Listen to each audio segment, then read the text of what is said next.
네, 우리 하나님 말씀 요한 1서 보겠습니다. 요한 1서 4장 7절에서 12절까지 우리 한 절씩 교독하겠습니다.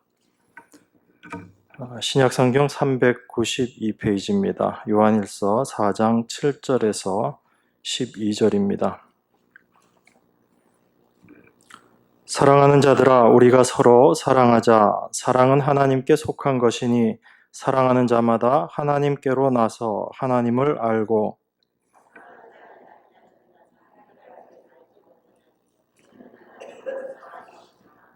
하나님의 사랑이 우리에게 이렇게 나타난 바 되었으니 하나님이 자기의 독생자를 세상에 보내심은 저로 말미암아 우리를 살리려 하심이니라.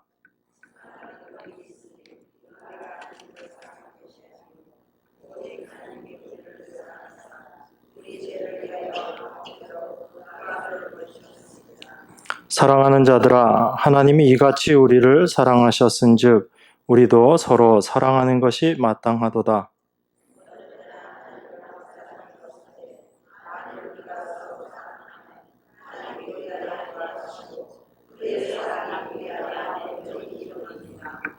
아멘. 우리가 참 좋아하는 말씀이죠. 하나님은 사랑이시다. 이 하나님의 사랑이 무엇인지를 우리가 평생의 삶을 통해서 배워가고 알아가는 것인데, 이 하나님의 사랑을 우리가 늘 이야기하면서도 이따금 그 하나님의 사랑의 의미가 무엇인지, 진정 하나님께서 말씀하시는 그 사랑이 무엇인지에 대해서 우리가 간혹 오해를 하기도 합니다. 우리들이 보통 사랑하자 이렇게 이야기하면 우리 안에 생각되어지는 것들은 어떤 좋은 감정들, 호의적인 생각들, 그리고 따뜻하게 대하고 좋은 말 하는 것 이런 것들을 우리가 사랑이다, 또 사랑하는 것이다 그렇게 생각하기가 쉽죠. 그런 의미에서 그 사랑 자체가 그렇게 그것이 사랑이다라는 것 자체가 틀렸다 이렇게 말씀드리고 싶지는 않습니다. 사랑하는 사람을 위해서 희생하는 것, 우리가 늘 지금껏 우리가 살면서 배워온 그런 모습들이기 때문에 그렇습니다. 그런데 우리는 성경을 통해서 말하는 그 사랑과 과연 우리가 보통 생각하고 있는 그 사랑이 같은 것인가, 이 부분은 좀 생각해 봐야지 됩니다. 제가 늘 말씀드리지만 우리가 우리의 죄성에 대해서 이야기하고 그것이 우리 안에 자리 잡고 있는 것을 우리가 분명히 알고 있어야지 된다라고 이야기합니다. 그런데 우리의 생각, 우리의 사고, 우리의 뜻이라는 것이 많은 경우에 있어서 하나님의 은혜, 하나님으로부터라기보다는 우리 안에 있는 생각, 나의 죄된 본성으로부터 기인하는 경우들이 많기 때문에 그렇습니다. 그래서 우리가 사랑을 이야기하면서도 참 하나님께서 말씀하시는 그 사랑을 올바로 알지 못하고 오해하는 경우들이 있다라는 겁니다. 단지 내 안에서 나오는 생각, 뜻 그런 것들이 진실된 것이겠거니 어떤 그 감정들을 우리가 그대로 인정하게 되는데 그것을 통해서 우리가 어찌 보면 말씀을 좀 오해하는 경우들이 있습니다.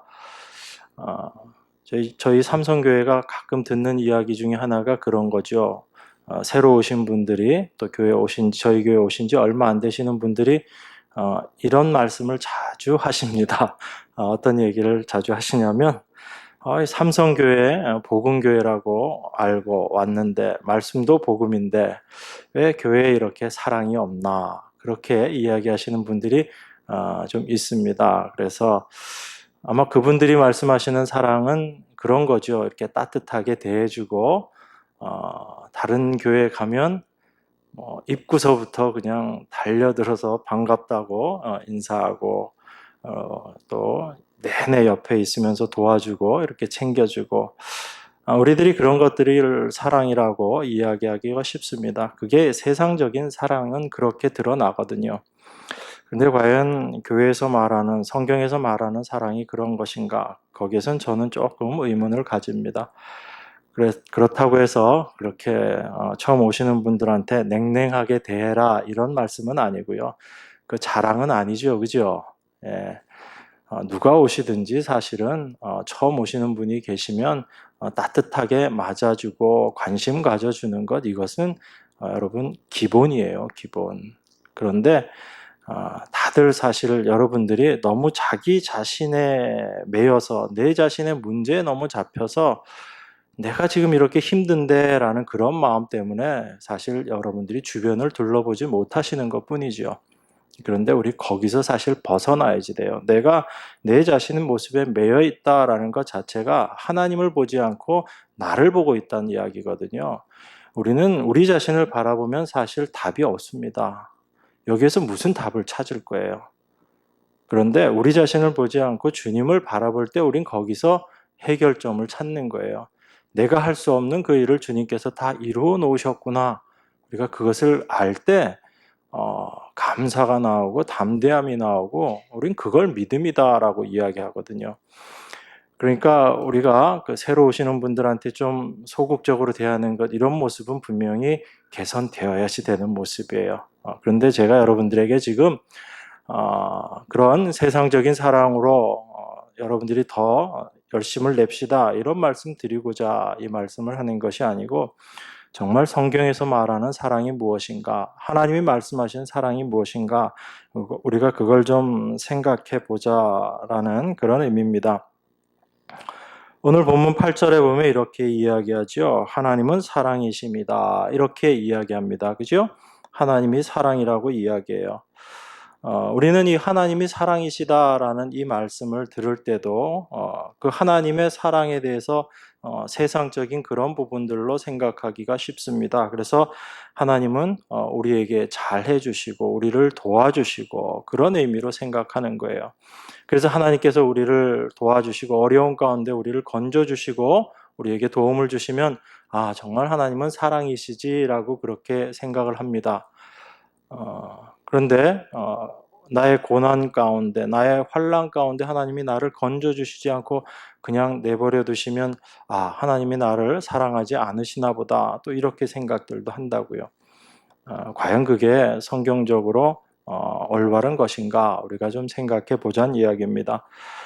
하나님은 사랑이시다라고 이야기할 때 이걸 세상의 개념으로 생각을 한다면 7절하고 조금 문제가 생깁니다. 7절은 어떻게 얘기하냐 보면, 사랑하는 자들아 우리가 서로 사랑하자. 사랑은 하나님께 속한 것이니 사랑하는 자마다 하나님께로서 나서 하나님을 알고 사랑하지 아니하는 자는 하나님을 알지 못하나니 이는 하나님은 사랑이심이라. 하나님은 사랑이시다라고 이야기하는데 이 사랑이라는 것이 하나님께 속한 거라고 이야기해요. 하나님께 속한 거라는 이야기는 우리에게 속한 게 아니다라는 이야기지요. 그러면 우리는 이렇게 생각해 볼 수 있는 겁니다.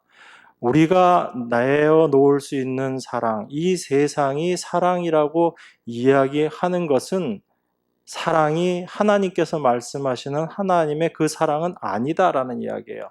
오직 하나님께 속한 것, 이것이 사랑이다라고 이야기하면 세상이 내어놓을 수 있는 그 사랑은 아니다라는 이야기죠. 오직 하나님 안에서 발견되어지고 나타날 수 있는 것, 이것이 바로 하나님께서 우리에게 말씀하시는 사랑이다라는 겁니다. 그렇기 때문에 우리가 세상에서 이야기하는 그런 서로를 위해서 이렇게 도와주고 좋아해주고 그런 것들이 성경에서 이야기하는 그 사랑과는 사실 좀 거리가 있는 것이다.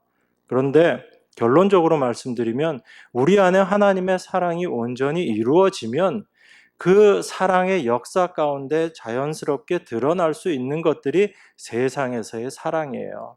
그건 굳이 우리가 사랑하려고 하지 않더라도 되어지는 겁니다. 그런데 내가 그걸 알지 못하고 내가 사랑해야지 되겠다라고 생각하면 쉽지 않죠. 어떤 사랑까지 사랑하라고 그래요? 원수도 사랑하려며요. 그죠? 원수는 사랑하겠는데 왼수는 절대 사랑 못 하겠더라고요. 그죠? 그게 우리 마음대로 잘 되어지는 부분이 아니잖아요. 근데 그걸 우리가 사랑하겠다라고 하는 것 자체가 벌써 자기 자신을 모른다는 이야기죠. 그래서 우리는 하나님이 사랑이다, 우리에게 또 사랑해라 라고 하는 이 말씀의 의미를 올바로 좀 이해해야 될 필요가 있습니다. 그래서 정말 하나님이 말씀하신 사랑이 무엇인지 우리가 알지 못하고 그저 우리가 생각하는 그 사랑을 내어놓으려고 하면 그냥 우리는 세상 사람들 보기에 좋은 그런 가식적인 모습으로 그렇게 지내는 거예요. 마음은 전혀 아니면서 억지로 사랑하는 척, 아주 얼굴에 온화한 표정을 짓고 온갖 미사오구를 쓰면서 사랑의 말들을 하는 그런 모습으로 갈 수 있는 겁니다. 하나님께서 우리에게 사랑이다라고 말씀하실 때 하나님이 말씀하시는 사랑을 우리 요한 사도는 9절 10절에서 이렇게 이야기합니다. 하나님의 사랑이 우리에게 이렇게 나타난 바 되었으니 하나님이 자기의 독생자를 세상에 보내심은 저로 말미암아 우리를 살리려 하심이니라. 사랑은 여기 있으니 우리가 하나님을 사랑한 것이 아니요 오직 하나님이 우리를 사랑하사 우리 죄를 위하여 화목제로 그 아들을 보내셨음이니라. 이게 성경이 이야기하는 사랑이거든요. 이 사랑을 받은 사람만이 사랑이 무엇인지 그 사랑의 의미를 알고 그 사람의 삶 가운데 서로 사랑함의 그 일들을 감당해낼 수 있는 겁니다. 이 사랑을 받지 못한 사람은 절대로 사랑할 수 없어요. 그런 사람들이 사랑이다라고 이야기하는 것은 제가 처음에 말씀드렸던 그런 세상이 이야기하는 그런 사랑밖에 못 내어놓는 거예요. 그러면서도 늘 그 마음 안에서는 자책감이 드는 거죠. 왜요? 마음과 행동을 다르게 하고 있는 자기 자신의 모습을 보면서 늘 마음에 부담이 될 수밖에 없는 겁니다. 그래서 하나님께서는 그 사랑이 무엇인지를 말씀하시고 우리에게 이 예수 그리스도로 말미암은 이 사랑이 우리 안에 있지 않으면 우리는 절대로 누구를 사랑할 수 있는 자가 되지 못한다라고 말씀하시는 거예요. 예수님께서 직접 말씀하셨던 그 말씀을 우리가 좀 보겠습니다. 우리 누가복음 한 군데 보겠습니다. 누가복음 10장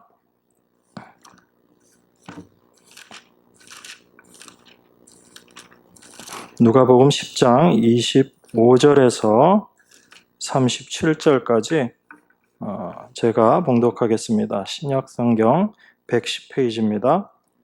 누가복음 10장 25절에서 37절입니다. 어떤 율법사가 일어나 예수를 시험하여 가로되 선생님 내가 무엇을 하여야 영생을 얻으리이까? 예수께서 이르시되 율법에 무엇이라 기록되었으며 내가 어떻게 읽느냐? 대답하여 가로되 내 마음을 다하며 목숨을 다하며 힘을 다하며 뜻을 다하여 주 너의 하나님을 사랑하고 또한 내 이웃을 내 몸과 같이 사랑하라 하였나이다.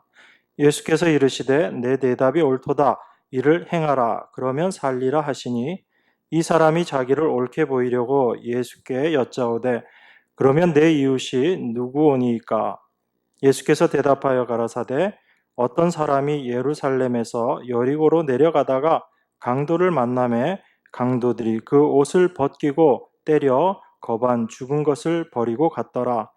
마침 한 제사장이 그 길로 내려가다가 그를 보고 피하여 지나가고 또 이와 같이 한 레위인도 그곳에 이르러 그를 보고 피하여 지나가되 어떤 사마리아인은 여행하는 중 거기 이르러 그를 보고 불쌍히 여겨 가까이 가서 기름과 포도주를 그 상처에 붓고 싸매고 자기 짐승에 태워 주막으로 데리고 가서 돌보아 주고 이튿날에 데나리온 둘을 내어 주막 주인에게 주며 가로되 이 사람을 돌보아 주라. 부비가 더 들면 내가 돌아올 때 갚으리라 하였으니 내 의견에는 이 세 사람 중에 누가 강도 만난 자의 이웃이 되겠느냐? 가로되 자비를 베푼 자니이다. 예수께서 이르시되 가서 너도 이와 같이 하라 하시니라. 제가 읽은 이 본문의 제목이 뭐죠? 다 아시죠? 그죠? 선한 사마리아인. 예수님께서 마지막에 이렇게 이야기합니다. 너도 이와 같이 하라. 너도 가서 너도 이와 같이 하라. 이렇게 말씀합니다. 뭐 하라는 이야기예요? 예수님께서 너도 그 사마리아인처럼 그렇게 선한 일을 해라. 이렇게 예수님이 말씀하신 거죠. 예, 우리가 이 말씀을 좀 자세히 살펴봐야지 됩니다. 우리가 너무 이 성경을 보면서도 일반적인 내용으로 자꾸 이해를 하는 거예요. 지금 예수님께서 이 율법사와의 대화 속에서 이야기하십니다. 그리고 마지막 결론으로 너도 이와 같이 해라 라고 예수님이 마지막에 이야기하세요. 그랬을 때 과연 예수님은 무엇을 하라라고 지금 이 율법사에게 이야기하는가, 이걸 우리가 올바로 알아야지 되는데 많은 경우에 이것을 뒤집어서 생각합니다. 그러다 보니까 이 선한 사마리아인처럼 이렇게 강도 만난 사람에게 도움을 주고 그 사람을 도와주는 것, 이것이 우리 그리스도인들이 해야 될 일이고 우리가 예수님의 명령을 지켜 행하는 것이다 라고 그렇게 생각하는 거예요. 이게 얼마나 유명하냐면 이건 우리 교회 다니지 않는 사람들도 이 내용은 다 알아요. 선한 사마리안 이야기 이러면 다 압니다. 근데 오늘 본문 말씀을 좀 살펴보면서 정말 예수님께서 무엇을 말씀하시는가, 이걸 조금 저희들 같이 생각하기를 원합니다. 25절에 어떤 율법사가 일어나 예수를 시험하여 가로되 선생님 내가 무엇을 하여야 영생을 얻으리까, 이렇게 물어봅니다. 이 율법사가 예수님을 시험하고 싶은 거죠. 율법사입니다. 율법을 잘 알고 율법으로 살아가는 사람이에요. 율법을 지키는 사람들은 어떻게 해야 영생을 얻는다라고 생각하지요? 어떻게 해야 영생을 얻죠? 어떻게 해야 구원을 받죠? 율법을 지켜서 구원받는 거예요. 그러니까 예수를 시험해서 지금 물어보는 겁니다. 예수님이 과연 어떻게 대답하시는가? 그래서 우리가 알고 있는 그런 대답을 예수님이 하지 않으시면 이제 예수님을 올무를 씌워야 되겠다라고 생각하고 지금 물어보는 거죠. 이미 다 알고 지금 이야기하는 내용입니다. 그랬을 때 예수님께서 율법에 무엇이라 기록되었으면 내가 어떻게 읽느냐, 율법에 뭐라고 쓰여 있고 너는 그것을 어떻게 생각하느냐, 이 말씀이죠. 그랬더니 그 율법사가 대답합니다. 내 마음을 다하고 목숨을 다하며 힘을 다하며 뜻을 다하여 주 너의 하나님을 사랑하고 또한 내 이웃을 내 몸과 같이 사랑하라 하였나이다, 이렇게 대답을 하지요. 이 대답 자체가 이미 예수님께서 그 앞에서 했던 말씀이에요. 율법을 한마디로 말하면 무엇인가, 하나님을 사랑하고 내 이웃을 내 몸과 같이 사랑하는 것, 이게 율법이다라고 주님이 말씀하셨거든요. 이 율법사가 대답을 아주 잘하는 겁니다. 나름 율법에 대해서는 아주 잘 알고 있는 거죠. 그렇기 때문에 예수님께서 말씀하십니다. 내 대답이 옳도다 그러시면서 이를 행하라 그러면 살리라, 이렇게 예수님께서 말씀하시는 거예요. 그 율법사가 대답을 그렇게 잘 했다라고 예수님이 받아주시면서 그러면 너 대답한 게 옳다, 또 그렇게 하면 우리 분명히 구원함을 받는다. 왜? 율법대로 하나님 사랑하고 이웃을 내 몸과 같이 사랑한다면 그 사람은 분명히 영생을 얻는 사람이고 하나님 백성 되는 사람이기 때문에 예수님께서 옳다라고 말씀하시는 거예요. 그러면서 예수님께서 그 율법사에게 말하죠. 내 대답이 옳도다. 이를 행하라. 그러면 살리라. 이렇게 예수님께서 말씀하십니다. 그랬더니 이제 29절에 이 율법사가 이렇게 이야기하죠. 이 사람이 자기를 옳게 보이려고 예수께 여짜오되 그러면 내 이웃이 누구오니까, 이렇게 물어봅니다.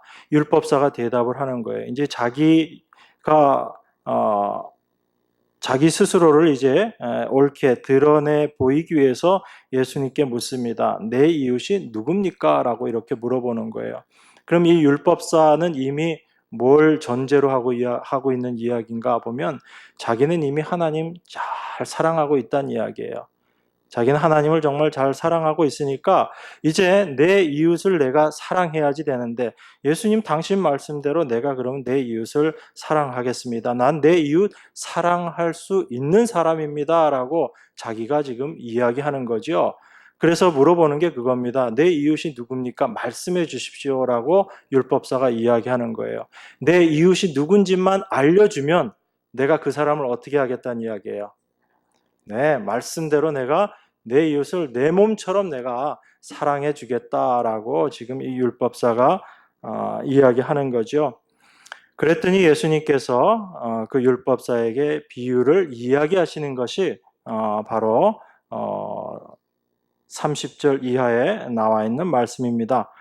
예수님의 대답, 그 내용이 그거죠. 어떤 사람이 있었는데 이 사람이 예루살렘에서 여리고로 내려가다가 강도를 만났는데 그 강도들이 그 옷을 벗기고 때려 거반 죽은 것을 그대로 버려놓고 갔다라고 그렇게 이야기합니다. 그런데 그때 마침 제사장이 그 길로 내려가다가 그걸 보고 피하고 지나갑니다. 그리고 레위인도 지나가는데 그것을 보고 도와주지 않고 피하고 지나가요. 이 제사장이나 레위인 다 성전에서 일하는 사람이죠. 그런데 그 사람, 거의 죽게 된 그 사람을 버리고 갑니다. 그런데 어떤 한 사마리아인이 여행하면서 거기 이르러서 그 강도 만난 사람을 보고 그 마음 가운데 불쌍히 여겨서 그 사람을 치료해주고 그리고 그 사람을 돌보아 줍니다. 그리고 자기가 돌보아 주는 거로 끝내는 게 아니고 그 사람을 주막으로 데리고 가서 그 주인에게 돌봐 달라고 하고 자기가 갔다가 다시 돌아오는 길에 혹시 내가 2데나리온 줄 텐데 혹시 돈이 더 들면 내가 그것도 다 갚아주겠다라고 이야기하고 그 사람이 떠나는 겁니다. 그때 예수님께서 이 율법사에게 다시 물어보는 거예요. 그게 36절입니다. 내 의견에는 이 세 사람 중에 누가 강도 만난 자의 이웃이 되겠느냐 이렇게 예수님께서 물어보세요. 물어보시니까 이 율법사가 뭐라고 대답하죠? 네, 자비를 베푼 자입니다라고 그렇게 대답하는 거예요. 여러분, 이 말씀을 보면서 이 율법사가 지금 어떤 심정인지를 우리가 좀 생각해 볼 수 있어요. 예수님께서 이 강도 만난 사람을 도와주었던 그 사람을 누구라고 이야기하냐면 어떤 사마리아인이다라고 그렇게 이야기했거든요. 그런데 이 율법사가 사마리아인이라고 이야기 안 하죠. 뭐라고 이야기해요? 자비를 베푼 자입니다라고 그렇게 이야기하는 거예요. 그냥 쉽게 얘기하면 사마리아인이요 이렇게 대답하면 될 텐데 그렇게 지금 이야기 안 하는 겁니다. 왜 그런가? 바로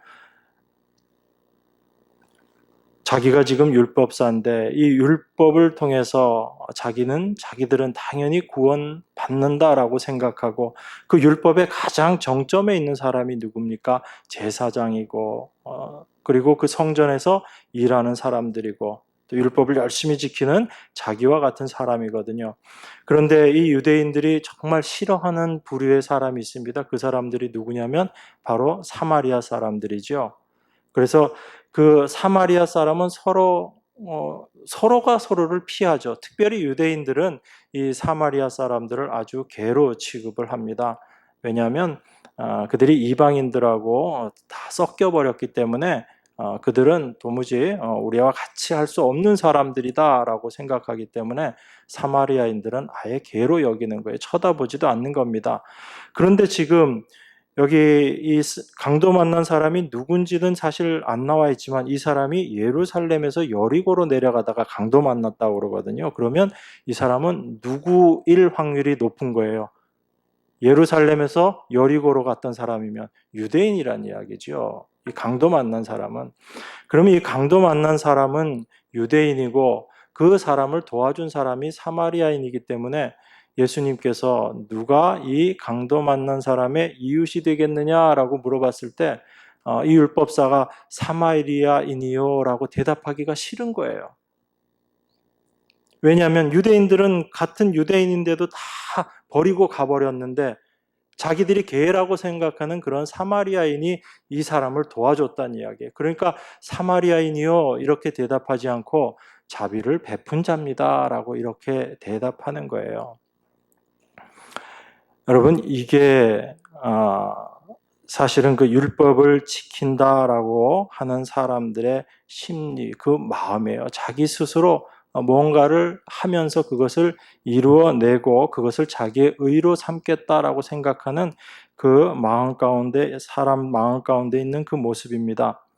그런데 예수님께서 누가 이 강도 만난 사람의 이웃이 되겠느냐라고 물어봤을 때 율법사가 자비를 베푼 자입니다라고 이렇게 대답하거든요. 그때 예수님께서 하신 말씀이 뭐냐면 가서 너도 이와 같이 하라라고 말씀하시는 거예요. 그러면 예수님께서 너도 이렇게 가서 이와 같이 해라라는 그 말씀에 하라라는 것이 무엇을 하라라는 것인가 우리가 정확하게 알아야지 됩니다.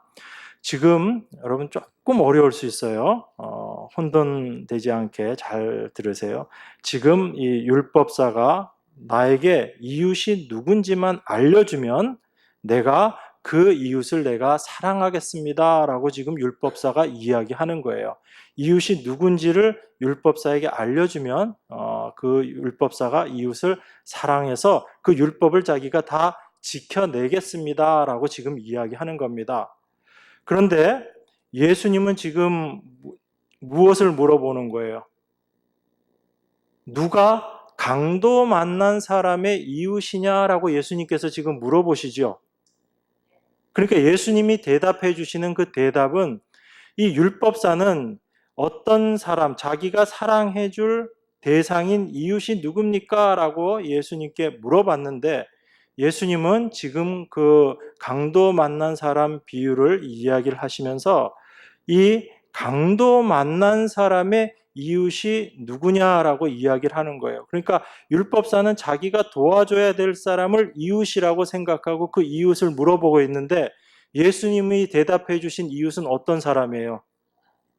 예수님이 말씀하신 이웃은 도와줘야지 되는 사람이 아니고 도와주는 사람이죠.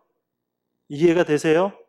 율법사는 지금 이웃이 누군지 말해주면 내가 그 사람을 도와주겠습니다. 그 사람을 내가 내 몸처럼 사랑해주겠습니다. 라고 그렇게 질문을 했는데, 그렇게 말했는데, 예수님은 이웃을 이야기해주면서 그 이웃을 이 강도 만난 사람은 자기가 사랑할 수 있는 상황이에요? 아니면 자기가 사랑을 받아야지 되는 상황이에요? 사랑을 받아야지 되는 상황이에요. 그래서 그 강도 만난 사람의 이웃이 누구냐라고 예수님은 그렇게 물어보시는 거예요. 그러니까 이 내용은 사실 뭘 이야기하고 있냐면 이 율법사는 나에게 이웃만 이야기해주면 내가 그 이웃을 내 몸처럼 내가 사랑해 주겠습니다라고 그렇게 나는 사랑할 수 있는 자입니다. 나는 율법을 지킬 수 있는 자입니다라고 이야기하는 그 율법사에게 예수님은 지금 이렇게 말씀하시는 거예요. 이웃이 누군지를 이렇게 뒤집어서 이야기하시면서 지금 너가 사랑할 수 있다라고 이야기하는데 사실은 너가 사랑받아야지 될 존재다라는 걸 이야기하고 있는 거예요.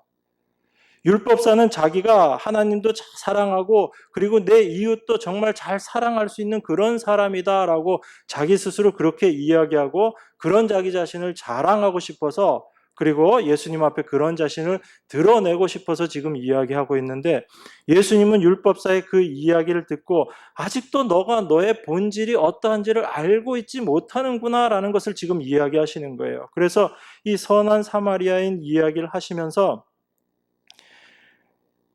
오히려 사랑해 줘야지 될 이웃이 아니고 너가 제대로 된 이웃을 만나야 되는데 그 이웃이 오히려 너를 사랑해 줘야지 된다. 이 강도 만난 자를 사랑해 주는 그이가 참 이웃이다라는 것을 설명하시는 거예요. 그러니까 예수님의 이 말씀은 가서 너도 이와 같이 하라라는 이야기는 너가 사마리아인이 되어서 그 강도 만난 사람을 도와주라는 이야기겠어요? 아니면 너가 강도 만난 자니까 너에게 필요한 것이 선한 사마리아인이다. 이걸 이야기하시는 것 같아요. 후자겠죠. 예수님 지금 그 말씀하고 계시는 거예요. 그런데 이 말씀 가지고 우리도 선한 사마리아인처럼 가서 뭐 선한 일 합시다 이렇게 이야기하는 건 성경을 거꾸로 보고 있는 거예요, 여러분.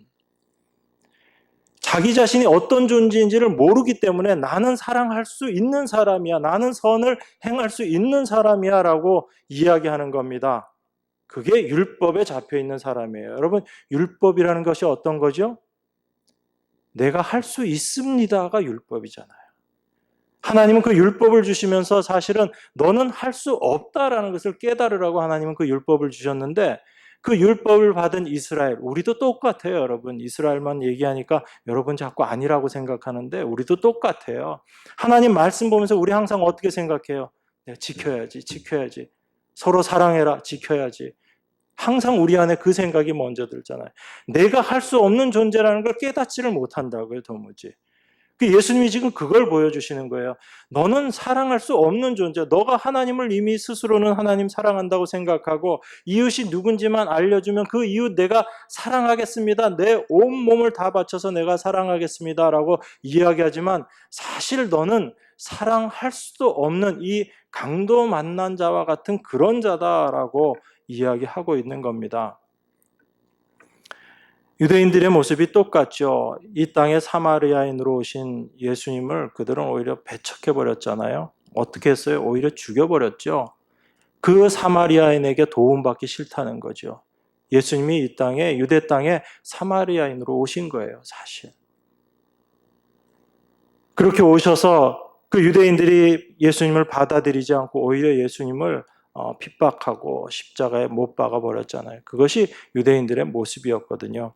예수님이 지금 어디로 가시는 길이에요, 여러분? 누가복음 9장 51절에 보면 이렇게 이야기합니다. 예수께서 승천하실 기약이 차감해 예루살렘을 향하여 올라가기로 굳게 결심하시고, 예수님이 예루살렘 가셔서 뭐 하시겠다는 이야기예요? 십자가에 달리시겠다는 이야기예요. 지금 우리 주님은 그 십자가를 향해서 지금 가고 계시는 겁니다. 십자가에서 당신이 이루셔야 될 일을, 그것을 이루시기 위해서 지금 예루살렘으로 가시는 도중에 이 율법사와 만나서 지금 이 이야기를 하고 있는 거예요. 그러니까 예수님께서 가서 너도 이와 같이 하라라는 이야기는 너의 모습이 어떠한지를 너가 깨달으라는 이야기입니다. 너는 율법을 지켜서 내 이웃을 내 몸처럼 사랑할 수 있는 존재가 아니다라는 거예요. 그것을 알 때, 내가 정말 강도 만난 자라는 것을 알 때, 그때 누구를 바라보게 되냐면 선한 사마리아인으로 오신 예수님을 바라보게 되는 겁니다. 여러분, 이 강도 만난 사람이 이 율법사뿐만 아니고 이 강도 만난 사람이 사실은 여러분과 저예요.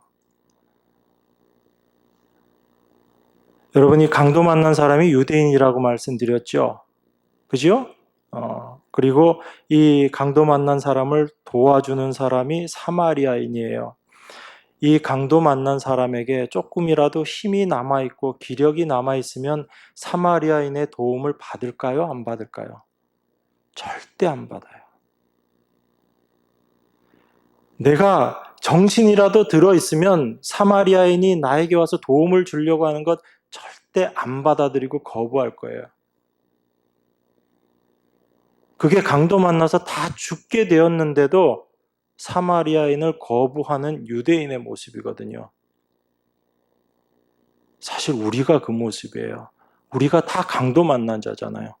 어떤 강도요? 사탄이라는 강도로 말미암아 죄와 사망 가운데 죽은 자의 모습으로 있는 게 바로 우리들의 모습이잖아요. 그런 우리가 예수님을 받아들일 수 있고 예수님의 그 사랑을 우리가 받는 것은 우리가 정말 어떠한 존재인지를 우리 자신이 깨닫지 않고서는 그 사랑을 우리가 알지 못하고 받아내지 못하는 겁니다. 이 강도 만난 자처럼 아무것도 할 수 없는 그런 존재라는 것, 하나님께서 우리를 그 모습까지 사실은 떨어뜨려 놓으시는 거예요. 그 바닥까지 우리를 내려놓으시는 거예요. 이 강도 만나서 거진 죽게 된 자처럼 우리 자신의 모습을 완전히 하나님께서 드러내 놓으시고 완전히 우리의 모습을 그 바닥까지 내려놓으시고 나서 내가 할 수 있는 것이 아무것도 없는 그 상태로 만들어 놓으시고 하나님의 은혜를 우리에게 주시는 겁니다. 그러니까 하나님의 은혜를 우리가 받는 것도 우리가 하나님 은혜 주실 때 네 감사합니다 하고 사실 우리가 받는 것도 아니에요. 그 하나님의 은혜가 강권적으로 우리에게 임할 수밖에 없는 거예요. 우리 인간의 자존심은 그렇단 이야기예요. 내 안에 뭔가 조금이라도 힘이 남아있으면 절대로 그 하나님의 은혜를 은혜로 온전히 받아들일 수 없는 것이 우리들의 모습이에요. 그래서 우리는 날마다 그 모습 가운데로 나아가야지 되는 거예요. 내 모습, 내 본질이 어떠한지, 내가 하나님 앞에서 얼마나 불가능하고 얼마나 무기력한 존재인지 그것을 날마다 알아가는 그 모습 가운데 하나님의 은혜를 우리가 고백하게 되고 경험하게 되는 거예요.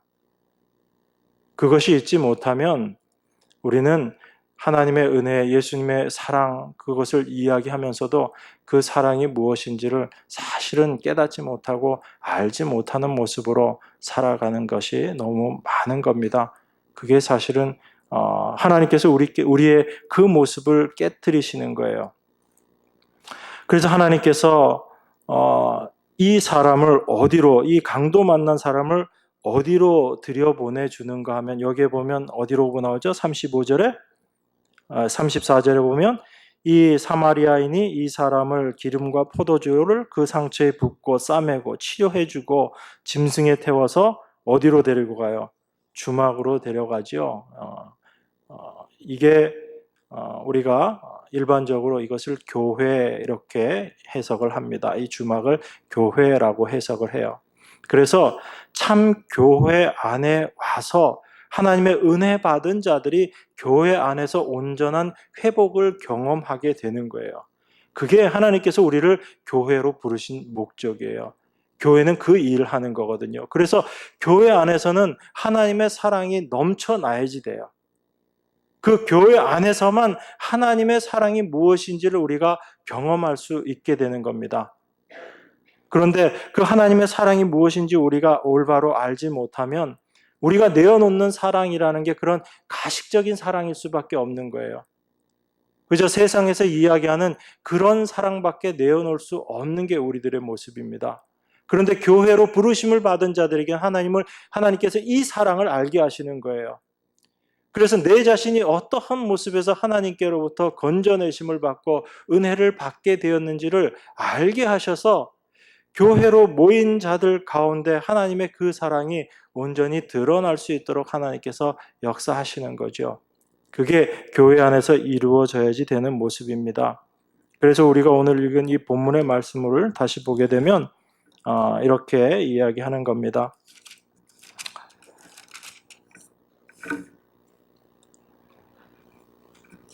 11절, 12절 제가 읽겠습니다. 사랑하는 자들아, 하나님이 이같이 우리를 사랑하셨은즉 우리도 서로 사랑하는 것이 마땅하도다. 어느 때나 하나님을 본 사람이 없으되 만일 우리가 서로 사랑하면 하나님이 우리 안에 거하시고 그의 사랑이 우리 안에 온전히 이루느니라. 우리가 7절, 8절에서 어떻게 이야기해요? 하나님은 사랑이시다라고 말씀합니다. 그리고 그 하나님은, 그 사랑이라는 것은 오직 하나님께 속한 것이고 사랑하는 자마다 하나님께로서 난 자들이고 사랑으로 그 하나님을 올바로 알게 된다라고 이야기합니다. 그 하나님의 사랑은 우리가 생각하는 그런 사랑이 아니다라는 거죠. 이 하나님의 사랑은 우리를 위해서 자기의 독생자를 세상에 보내셔서 우리를 살리시는 그 사랑이라는 이야기예요. 그러니까 여러분, 하나님의 사랑은 어떤 걸 이야기하는 거예요? 생명을 이야기하는 거예요. 그러면 교회가 사랑으로 하나 되고 교회의 사랑이 넘쳐난다라는 것은 여러분 어떤 모습을 이야기하는 것 같아요? 교회에 왔더니 다 이렇게 온화한 표정으로 있고 서로 이렇게 늘 허그해주고 좋은 말 해주고 이 모습이 아니란 얘기죠. 그건 아주 부수적인 모습이란 얘기예요. 교회 안에서는 무엇에 대한 것들이 가장 중심이 되고 그것을 위해서 서로가 서로를 위해서 애써주고 수고하는 모습으로 드러나야 되는 거예요. 생명의 문제. 내가 하나님께로부터 내가 죄와 허물로 영원히 죽어 있었던 그 모습이었는데, 그러한 내가 예수 그리스도의 십자가의 은혜로 말미암아 내가 생명을 얻게 되고 내가 이제 산 자가 되었기 때문에, 내가 죽은 상태에서는 내 안에서 사랑이 나올 수가 없는 거예요, 여러분. 죽은 자가 무슨 사랑을 해요? 그 강도 만나서 거진 죽게 된 그 사람이 무슨 일을 할 수 있겠어요? 아무것도 할 수 없다고요. 그 사람이 하나님의 은혜로, 예수 그리스도의 구속의 은혜로 건져내심을 받고 그 안에 참 생명으로 새롭게 태어난 자 안에서 이제 하나님의 사랑이 나오는 거예요. 그 사랑은 바로 생명을 전해주는 그 사랑이에요. 교회 안에 이것이 넘치는 것이 교회가 사랑 가운데 있는 교회의 모습이에요. 이것이 없이 다른 어떤 모습들로 우리가 세상적으로 이야기하는 그런 사랑들이 드러난다라고 할지라도 그건 성경에서 이야기하는 사랑이 아니다라는 겁니다. 정말 형제 자매의 생명이 가장 귀한 것이다라는 것을 알고, 아직도 하나님의 그 은혜 가운데 거하지 못하고 그 하나님의 생명 가운데 거하지 못하는 사람들을 위해서 기도하고 그들을 위해서 자기 자신이 희생하고 봉사하고, 그것이 사실은 하나님께서 말씀하시는 그 사랑의 모습이라는 거예요. 그래서 저는 삼성교회에 사랑이 없다라는 그 얘기를 누가 하는 걸 들으면 당신이 아직도 사랑을 몰라서 그렇습니다. 그렇게 속으로 생각해요. 우리들이 다 하나님의 그 사랑을 받았기 때문에, 내가 그 사랑을 경험해 봤기 때문에 이 사랑이 얼마나 귀중한 것이고 이 사랑이 얼마나 중요한 것인지를 우리가 아는 거예요. 그래서 우리가 지난 주일에도 그 먼 길을 차를 타고 갔지 않았습니까? 가서 그 사랑 나누고 왔잖아요. 그냥 친절을 베푸는 그 사랑이 아니고, 당신들도 우리와 같은 똑같은 이 하나님의 생명, 이 사랑을 받기를 원합니다 하는 그 마음으로, 그 마음 가지고 우리가 갔다 왔잖아요. 그래서 저는 몸은 힘들었는데 너무너무 마음이 좋았어요. 오가는 그 길이 사실 쉽지 않았잖아요. 전 지난 한 주간 되게 힘들었잖아요. 제가 저 혼자 다 하느라고. 특별 새벽 기도까지 다 하고 그러느라고 주일날도 예배 2번, 제가 말씀 2번 전하고, 그러고 가는데도 마음 가운데 기쁨이 있어요. 가서 말씀을 전하면서도 내가 전한다고 해서 될 일은 아니지만 하나님이 나를 이곳으로 불러주셔서 입을 열어 말씀 전하게 하신 게 너무너무 감사하더라고요. 그 돌아오는 길이 얼마나 기뻤겠어요. 물론 월요일은 아무것도 못하고 쓰러져 있었지만 마음은 아주 풍성하고 너무 좋더라고요. 그리스도의 사랑의 풍성함을 경험하는 귀한 시간이었어요. 여러분, 이게 하나님의 사랑이에요. 우리가 이 사랑 모르면요, 아무리 입으로 어떤 사랑을 이야기하더라도 그거는 울리는 꽹과리 같은 것밖에 안 돼요. 근데 우리가 이 사랑을 알았기 때문에 우리는 이제 이 사랑을 전할 수 있는 자가 된 거예요. 이게 얼마나 큰 은혜예요, 여러분. 삼성교회 사랑이 없어요? 아니요. 아주 사랑이 넘쳐나는 곳입니다. 우리가 이 주님의 사랑을 더 분명히 알 필요가 있어요. 여러분들이 이 주님의 사랑을 더 올바로 경험할 필요가 있어요. 이 주님의 사랑을 우리가 알아가면 알아갈수록 하나님의 은혜가 무엇인지를 더 풍성히 알아갈수록 성도 간의 사랑이 무엇인지, 서로가 서로를 돌아보는 것이 무엇인지, 참 교회 안에서의 하나됨이 무엇인지를 우리가 알아가게 되는 겁니다. 그래서 이렇게 말씀하는 거예요. 오늘 본문이, 제가 9절부터 다시 읽겠습니다. 하나님의 사랑이 우리에게 이렇게 나타난 바 되었으니, 어떻게요? 생명 주시는 모습으로 나타난 바 되었다는 거예요. 하나님이 자기의 독생자를 세상에 보내심은 저로 말미암아 우리를 어떻게 하시겠다고요? 살리려 하심이라고 너무 분명히 이야기하고 있잖아요. 이게 하나님께서 말씀하시는 사랑이란 이야기예요. 우리가 생각하는 그런 사랑이 아니라, 참 사랑은 우리에게 생명을 주는, 이것이 참 사랑, 이것이 하나님께서 독생자를 우리를 위해서 아낌없이 내어주심으로 우리를 살려내시는 그 사랑이라는 겁니다. 10절입니다. 사랑은 여기 있으니 우리가 하나님을 사랑한 것이 아니요 오직 하나님이 우리를 사랑하사 우리 죄를 위하여 화목제로 그 아들을 보내셨음이니라.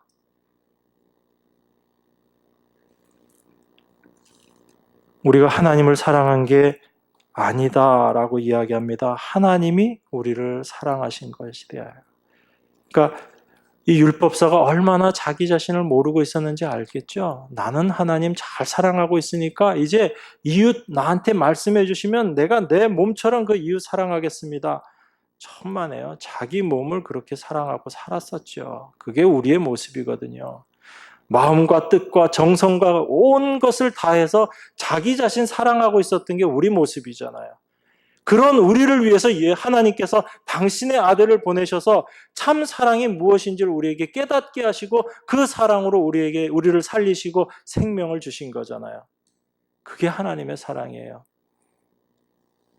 우리가 하나님을 사랑한 것이 아니고 하나님께서 우리를 사랑하셔서 우리 죄를 위해서 화목제로 그 아들을 우리에게 보내신 이 사랑이에요. 이 사랑 받은 자들이 바로 교회다라고 말씀하는 겁니다.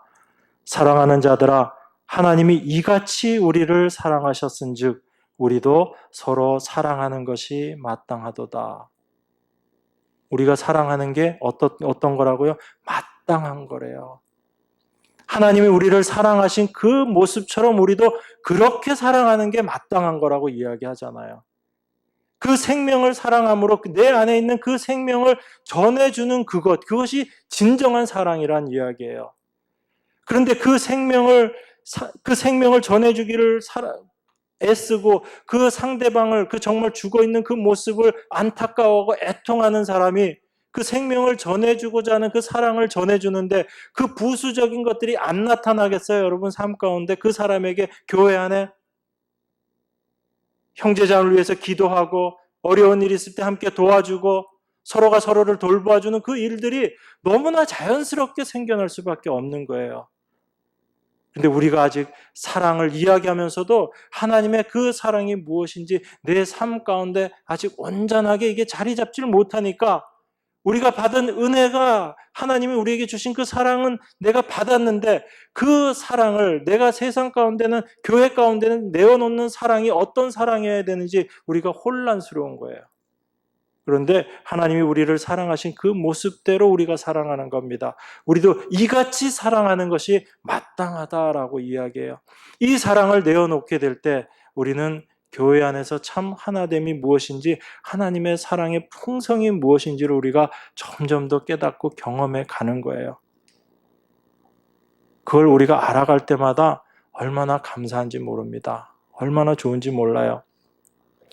12절에 이렇게 이야기합니다. 어느 때나 하나님을 본 사람이 없으되 만일 우리가 서로 사랑하면 하나님이 우리 안에 거하시고 그의 사랑이 우리 안에 온전히 이루느니라.